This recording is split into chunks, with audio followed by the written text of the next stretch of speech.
అందరికీ నమస్కారం. ఒక జనసేన కార్యకర్తగా కాదు, ఒక ప్రభుత్వానికి సంబంధించిన ఎమ్మెల్సీగా కాదు, లేకపోతే ఒక కుటుంబానికి సంబంధించినటువంటి వ్యక్తిగా కాదు, ఒక సినిమా మనిషిగా కాదు, ఒక మామూలు హ్యూమన్ బీయింగ్గా నేను ఈ మాట మాట్లాడుతున్నాను. దీంట్లో ఎవరికైనా సరే వివాదాస్పదం చేయాలనుకుంటే అది మీ వ్యక్తిగత ఇష్టం. కానీ ఒక విషయం మాత్రం మీతో స్పష్టంగా చెప్పాలనుకుంటుంది ఏంటంటే, ఈ మధ్యకాలంలో ఆడపిల్లల వస్త్రధారణ మీద చాలామంది కామెంట్స్ చేస్తున్నారు. ఓపెన్గా మాట్లాడాలంటే ఈ మధ్యకాలంలో శివాజీ మాట్లాడాడు. Shivaji is not my target. ఒకవేళ ఎవరన్నా సరే శివాజీ నా టార్గెట్ అనుకుంటే అది మీ ఇష్టం. కానీ ఒక టైప్ ఆఫ్ మన సమాజంలో ఒక రకమైన రుగ్మత వెళుతుంది. అదేంటంటే moral policing. It's called moral policing. ఎంత మిత్తులో బతుకుతున్నారంటే సామాన్య జనం చాలామంది ఈ మేల్ చావనిస్టిక్ సొసైటీ, మగ అహంకారంతో ఉన్నటువంటి మన సమాజం, ఆడపిల్ల ఎలా ఉండాలి, ఆడపిల్ల వస్త్రధారణ ఎలా ఉండాలి, ఆడపిల్లలు ఎలా మాట్లాడాలి, ఆడపిల్లలు ఏం మాట్లాడాలి, ఏమి మాట్లాడకూడదు, దీని మీద ప్రతి ఒక్కడు, అతను పండితుడు కానించి పామరుడు దాకా ప్రతి ఒక్కడు ఆడపిల్ల ఎలా ఉండాలో మాట్లాడతారు. ఫస్ట్ పాయింట్, దీన్ని మోరల్ పోలీసింగ్ అంటారు. ఇది ఎగెనెస్ట్ కాన్స్టిట్యూషన్. ఒక ఆడపిల్ల ఇలాంటి వస్త్రధారణ చేసుకోకూడదు, ఒక ఆడపిల్ల ఇలాంటి వస్త్రధారణ చేసుకోవాలి అని చెప్పడానికి మీకేం హక్కు ఉంది? ఏ రైట్ ఉంది మీకు? అంటే మగవాడు కాబట్టి ఎవరి గురించి అని ఏదైనా స్వేచ్ఛగా మాట్లాడతారా? దురదృష్టం ఏంటంటే ఇలా మాట్లాడే మగవాళ్ళకు కూడా ఆడవాళ్ళ నుంచి ఒక రకమైన మద్దతు లభిస్తుంది. మనస్ఫూర్తిగా చెప్తున్నాను, ఖచ్చితంగా వాళ్ళ మనసు నుంచి వచ్చింది కాదు. అందరి యాక్సెప్టెన్స్, భర్త ఏమనుకుంటాడో, ఆ చుట్టుపక్కల మగవాళ్ళు ఏమనుకుంటారో, ఇంకొక వ్యక్తులు ఏమనుకుంటారనే మాట్లాడే ఆడవాళ్ళే తప్ప ఇన్నర్గా ప్రతి ఆడబిడ్డకి ఒక సెల్ఫ్ రెస్పెక్ట్ ఉంటుంది. ఎలాగో ఒక ఆడపిల్ల డ్రెస్ ఇలా ఉండాలని మనం అడుగుతాం, ఎలాగో ఒక ఆడపిల్ల ఈ డ్రెస్ వేసుకోవాలని చెప్తాం. ప్రపంచంలో ఫ్యాషన్ అనేక రకాలుగా మారుతుంటుంది. అది ఎలాగైనా ఉండొచ్చు. దయచేసి మన చెల్లెలు, మన తల్లి, మన చెల్లెలు అందరూ మనవాళ్లే, మన బిడ్డలే. ఆడపిల్ల కాబట్టి ఆ అమ్మాయి ఇలా ఉండాలని చెప్పే హక్కు మనకు లేదు. నేను ఇవాళ మీ అందరి ముందు ఒకప్పుడు నేను కూడా అలాంటి ఇన్ఫ్లుయెన్స్లో ఉండి తర్వాత రియలైజ్ తప్పు కదా, నాకేం హక్కు ఉంది, ఒక ఆడబిడ్డ ఇలా ఉండాలి అని చెప్పే హక్కు నాకేముందని చెప్పి నేను మార్చుకొని నేను అటువైపు వెళ్తే నాకు ఇంకొక రకమైన ప్రపంచం కనపడింది. అరే వాళ్ళు ఏం తప్పు చేశారయ్యా, వాళ్ళు ఏం తప్పులు చేశారని చెప్పి వాళ్ళని అడ్డగోలుగా మీద పడిపోతున్నాం. ఇలా డ్రెస్ వేసుకోవాలి, వేసుకోకపోతే చాలా వాళ్ళని ఒక తప్పుడు క్యారెక్టర్లుగా ఎలా ట్రీట్ చేస్తారు? సరే, ఒక విషయం చెప్తున్నాను. ప్రపంచవ్యాప్తంగా ఉన్న విషయం ఏంటంటే, ఆడపిల్లల మీద జరిగేటువంటి అట్రాసిటీస్ వాళ్ళు వేసుకున్న వస్త్రధారణ మీద కాదు, మగవాడి యొక్క క్రూరత్వం, మగవాడి యొక్క బలం, పశు బలం, వీటి మీద దీనికి తగ్గట్టుగా వాడి పశుబలానికి, వాడి క్రూరత్వానికి తగ్గట్టుగా ఆడపిల్లలు బలైపోతారు తప్ప ఏ ఆడపిల్ల కూడా వస్త్రధారణ మీద అవ్వలేదు. ఇది మిత్. మీరు కావాలంటే ఏ ఛానళ్ళను చూడండి, ఏ యూట్యూబ్లను కొట్టండి, లేకపోతే ఏ గూగుల్లోనే వెతకండి, చరిత్ర చూసుకోండి. ప్రతివాడు స్టేజ్ ఎక్కేసి ఆడపిల్ల ఇలా ఉండాలి, అలా ఉండాలి, మీరు ఎప్పుడు చెప్పడానికి ఆడపిల్ల ఇలా ఉండాలని బతకనేయండి. ఏ మగవాడితో సమానంగా బతికే హక్కు లేదా ఆడపిల్లలకి? ఏ వాళ్ళకి నచ్చిన డ్రెస్ వేసుకునే హక్కు లేదా? సెక్యూరిటీ అనేది ప్రతి ఒక్కరి హక్కు, ప్రతి ఒక్కరి ఇవ్వదు, ఆడ కానీ మగ కానీ. అయితే ఎస్పెషల్లీ ఆడపిల్లలు రక్షించాల్సినటువంటి వ్యవస్థలు, ఆడపిల్లలు రక్షించాల్సినటువంటి పరిస్థితులు లేవు. అంటే మోస్ట్ ఇన్సెక్యూర్ ప్రపంచంలోనే ఇంకా మనం ఉన్నాం. నా యొక్క కన్సర్న్ ఏంటంటే, మీరు ఎలాగైనా ఉండండి అమ్మా, ఎంత స్వేచ్ఛగానే ఉండండి, ఎలాంటి వస్త్రధారణను చేసుకోండి. కానీ మీరు అది సెలబ్రిటీ అవనండి, సినిమా యాక్టర్స్ అవనండి, పాలిటిక్స్లో ఉన్నటువంటి ఫిమేల్ అవనండి, చిన్నపిల్లలు అవనండి, పెద్దవాళ్ళు అవనండి, మీరు బయటికి వెళ్ళేటప్పుడు, మీరు వెళ్లాల్సినప్పుడు ప్రాపర్ రక్షణ వ్యవస్థను ఏర్పాటు చేసుకోండి. వ్యక్తిగతంగా మిమ్మల్ని మీరు రక్షించుకునేటువంటి వ్యవస్థను ఏర్పాటు చేసుకోండి. మీరు అవసరమైతే ఒక ఆత్మరక్షణ సంబంధించినటువంటి విద్యలను నేర్చుకోండి, లేదా ప్రాపర్ ప్రొటెక్షన్ అంటే ఒక సెక్యూరిటీ పెట్టుకుని ముందుకెళ్ళండి. మన దురదృష్టం, మన కర్మ ఏంటంటే ఇంకా మేల్ చావనిస్టిక్ పిగ్స్ ఉన్నటువంటి మన సమాజం ఇది. దుర్మార్గులైనటువంటి మగ జాతి ఉన్నటువంటి సమాజం ఉంది. ఎలా పడితే అలాగ అవకాశం దొరికితే చిన్న పెద్ద తేడా లేకుండా పశువుల్లా ప్రవర్తించేటువంటి మనస్తత్వం చాలా మంది మగవాళ్ళలో ఉంది. పబ్లిక్లో ఒకేసారి గుంపుగా చేసేటువంటి అకృత్యానికి మేము దొరకమనేటువంటి మనస్తత్వం ఉన్నారు. మీరు ఎలా ఉండాలో అలా ఉండండి, మీకు ఎలా కావాలో అలాగే ఉండండి, ఎలాంటి డ్రెస్ వేసుకోవాలో అలాగే వేసుకోండి, తప్పలేదు. చెడ్డ పనులు చేయకండి, యాంటీ సోషల్ ఎలిమెంట్స్గా బారకండి, క్రైమ్ చేయకండి, ఇది చెప్పండి మీరు. అంతేగాని ఇలాంటి డ్రెస్ వేసుకోవద్దు, ఇలా ఉండొద్దు, ఎలా హక్కు ఉందండి మనకి? మగవాళ్ళకి ఏ హక్కు ఉందండి? మహా చెప్పాలనుకుంటే అమ్మ మీ మీద ఎవరైనా అటాక్ చేస్తే తిరిగి కొట్టగలిగేటువంటి శక్తిని సంపాదించుకోండి, డిఫెన్స్ నేర్చుకోండి. ఇది ఒళ్ళంతా బట్టలు కప్పుకున్న ఆడబిడ్డలకి ఇదే వర్తిస్తుంది. ఒక స్టైల్గానో లేకపోతే ఒక మోడర్న్గా ఆడుకున్న డ్రెస్ వేసుకున్న ఆడపిల్లలకి ఇదే వర్తిస్తుంది. దీనికి మగవాడి యొక్క చండాలమైనటువంటి మనస్తత్వం చాలా, అంటే నాట్ ఆల్ మేల్, సపోజ్ కొంతమంది క్రూయల్, ఒక ఆడదాన్ని విలాస వస్తువు చూసే ప్రతి మగ వెధవతి చెప్తున్నాం, వాళ్ళకి ఏ అయినా ఒకటే, ఒళ్ళు నిండా బట్టలు కప్పుకున్నా ఒకటే, మోడర్న్గా స్టైల్గా బట్టలు వేసుకున్న ఆడది ఒకటే. వాళ్ళు కొంతమంది గురించి ఆడపిల్లలు ఇలా ఉండాలి అలా ఉండాలి చెప్పడానికి ఏంటి? మీరు ఒక్కసారి వడ్డాది పాపయ్య గారి బొమ్మలు చూసారా? మన అజంతా శిల్పాలు చూసారా?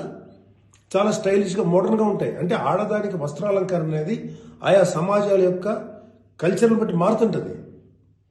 ప్యాంటు షర్ట్ వేసుకుంటే తప్ప, చుడిదార్ వేసుకుంటే తప్ప, లేకపోతే మోడర్న్గా మిడ్డీ వేసుకుంటే తప్ప,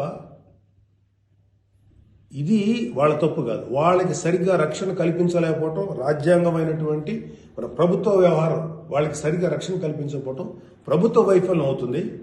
దాన్ని ఎంకరేజ్ చేసి దాన్ని అడ్డుగా తీసుకొని ప్రభుత్వం యొక్క వైఫల్యాన్ని అడ్డుగా పెట్టుకొని దాన్ని చెల్లరిగిపోయే దుష్కర మూకల యొక్క పని తప్ప ఆడపిల్లల తప్పు కాదు.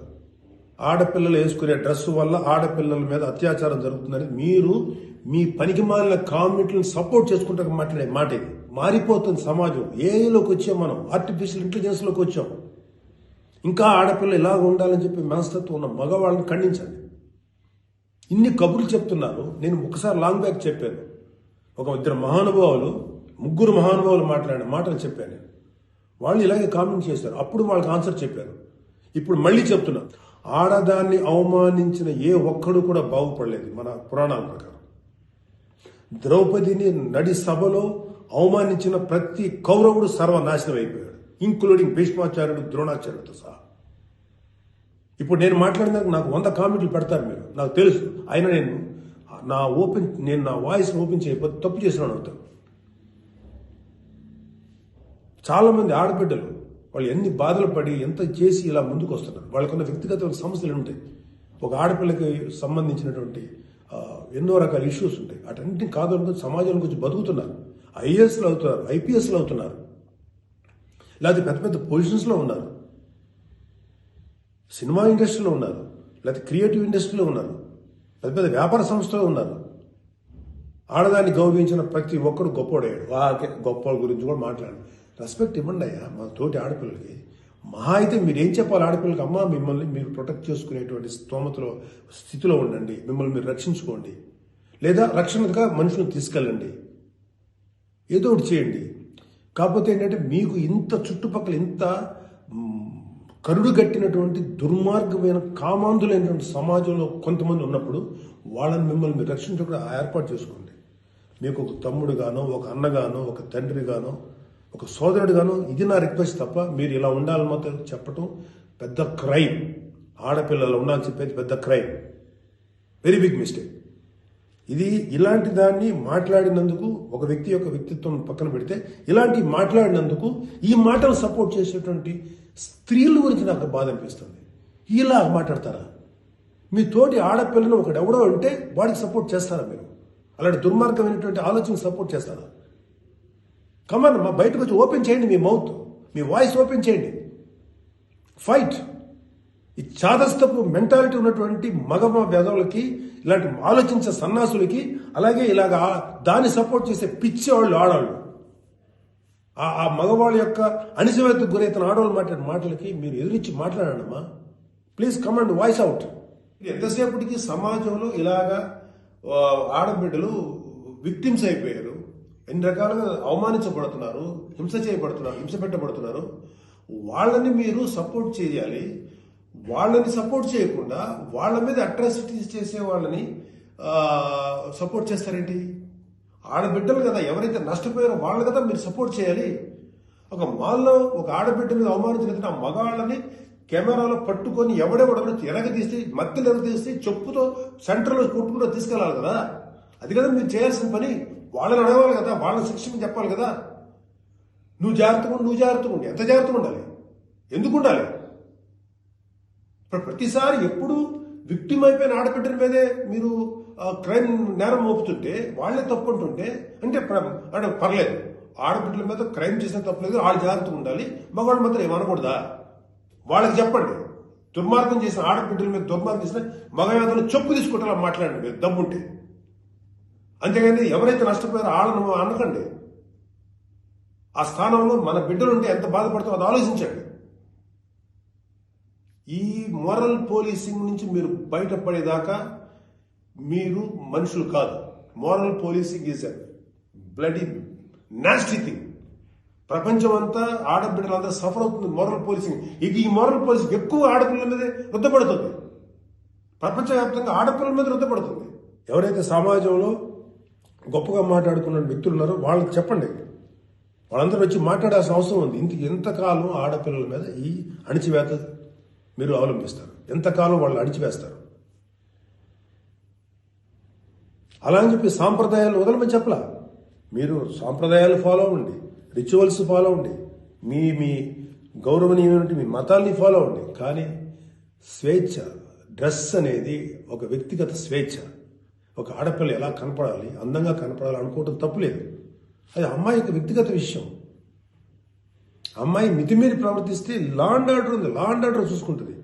అలాంటి ఆడపిల్లలకి రక్షణ కల్పించడంలో విఫలమైనటువంటి రక్షణ వ్యవస్థ ఏమో తప్పు అవుతుందేమో, కానీ ఆడపిల్లలు తప్పు కాదు. ఆడబిడ్డలకి నాలాంటి వాళ్ళు కొంతమంది ఉన్నాం, ఇంకా చాలా మంది ఉన్నాం. అదే చెప్తున్నాడు, మీకోసం మేము ముందుకు వస్తాం, మాట్లాడతాం. యాక్చువల్గా నాకు ఎవరు మాట్లాడతారు ఏదో, నేను మాట్లాడాల్సిన టైం ఇది. This is my responsibility towards women. ప్రతి తల్లి, ప్రతి బిడ్డ, ఆడది లేకపోతే మగాడు లేడు కదా. ఎలాగ మనం ఒక ఆడపిల్లను అవమానిస్తాం? ఒక ఆడపిల్లను అవమానించినప్పుడు నా తల్లి గుర్తురాదా, నా చెల్లి గుర్తురాదా, నా బిడ్డ గుర్తుకురారా? ఇదే చెప్తున్నాను. ఇలాగ ఎవడైతే సమాజంలో ఆడపిల్ల ఇలా ఉండాలని చెప్పారో వాళ్ళకి చెప్పు తీసుకొట్టేలాగా మీరు సమాధానం చెప్పకపోతే, ఇప్పటికైనా మీరు వాయిస్ అవుట్ చేయకపోతే మిమ్మల్ని మీరే నష్టపరుచున్నట్టమ్మా. ఇవాళ నేను వచ్చి మాట్లాడుతున్నా కదా, ఒక మీ తోటి తండ్రి అనుకోండి, తమ్ముడు అనుకోండి, అన్న అనుకోండి, ఏదో అనుకున్నాను మాట్లాడుతున్నాను. మీరు ఇప్పటికైనా మీరు బయటకు వచ్చి మాట్లాడండి. ఖచ్చితంగా ఇవాళ నాకు I have to appreciate women commission. వాళ్ళు ఫైట్ చేస్తారు, అడుగుతున్నారు. అలాగే కొంతమంది ఆడపిల్లలు అడుగుతున్నారు. అడిగే వాళ్ళని తప్పంటారండి. Non sense. ఫైట్ చేయండి అమ్మా. మాలాంటి వాళ్ళు మీకు ఎప్పుడు సపోర్టే ఉంటాం. Please fight against this inhumanity. ఈ దమనకాండకు వాళ్ళకి దుర్మార్గం ఆలోచనకు మీరు ఫైట్ చేయండి అమ్మా. But come out, voice out please తల్లి. నమస్కారం.